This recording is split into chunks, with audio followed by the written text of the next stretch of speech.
2024 সালের 19 মে ঢাকার মিরপুরে ঘটে এমন এক ঘটনা যা কাঁদিয়েছে পুরো বাংলাদেশকে। তাড়াতাড়ি কর মা, স্কুলে দেরি হয়ে যাবে।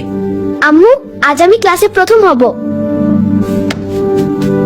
পাশের ফ্ল্যাটের ভাড়াটিয়া সোহেল রানা বাইরে স্বাভাবিক হলো মানুষ মনে হলেও, রামেসা এদিকে আসো, তোমার জন্য চকলেট রেখেছি। সত্যি আঙ্কেল? সরল বিশ্বাসে ছোট্ট রামিসা সেই ফ্ল্যাটের ভিতরে ঢুকে পড়ে। রামিসা এদিকে আসো, তোমার জন্য চকলেট রেখেছি। সত্যি আঙ্কেল? সে জানতো না সামনে অপেক্ষা করছে ভয়ঙ্কর কিছু। রামিসা, মা কোথায় গেলি? এতক্ষণ তো হওয়ার কথা না। দরজার সামনে মেয়ের জুতা দেখে মায়ের বুক হঠাৎ কেঁপে উঠে, তার মনে ভয় ঢুকে যায়।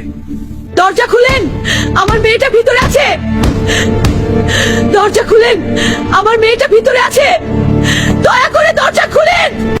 বাইরে মায়ের চিৎকার শুনে আতঙ্কে কাঁপতে থাকে ঘাতক। তারপর সে নেয় আরো ভয়ঙ্কর সিদ্ধান্ত। দরজা ভাঙেন, নিশ্চয়ই ভিতরে কিছু হয়েছে। এতক্ষণ দরজা খুলছে না কেন? কিছু একটা হয়েছে ভিতরে,